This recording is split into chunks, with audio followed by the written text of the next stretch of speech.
అంటే డబ్బు దగ్గర ఉన్న జాగ్రత్త, డబ్బు దగ్గర ఉన్న శ్రద్ధ మరి వాక్యం దగ్గర ఎందుకు లేదు? డబ్బులు ఒకవేళ ఎవరైనా మనకు 100 రూపాయలు ఇచ్చాం, 35 రూపాయలు అయింది అక్కడ సరుక్కి, ఇంకా ఎంత రావాలి మనకి?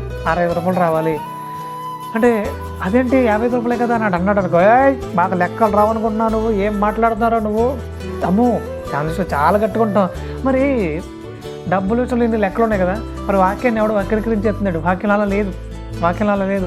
ఏదో వృద్ధిద్దాం అనుకుంటున్నాడు నీ మీద, మరి గట్టిగా నిలబడి చెప్పాలొద్దా నాయనా అసలు వాక్యం ఏముందని నువ్వేం చెప్తున్నావు, వాక్యం ఎలా ఉందని నువ్వేం మాట్లాడుతున్నావు అని అడగాలి కదా. అడిగేవాళ్ళు లేరు. అడగాలంటే ముందు తెలుసుంటారు. అంటే ఇప్పుడు 100లో 35 రూపాయలు తీసేస్తే 65 రూపాయలు అనే విషయం నీకు తెలిసిపోయింది. ఎందుకు ఎలా తెలిసిపోయింది?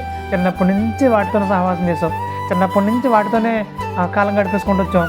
కాబట్టి ఆ లెక్కలన్నీ తెలుసుకొని మనకి ఎవరు 1 రూపాయి తీసేది సరే రూపాయి వస్తుంది అని గట్టిగా అడిగేస్తాం. ఓ మంచిది, సంతోషం. మనం భౌతికంగా బతకడానికి తెలివి కలిగి ఉండాలి, సంతోషమే. కానీ ఆత్మీయ జీవితంలో ఎవడో మోసం చేసేస్తున్నాడంటే, వాక్యం విషయంలో ఎవడో దారి తప్పించేస్తున్నాడంటే మనం గొర్రెలాగా మోసపోవడం ఏంటి?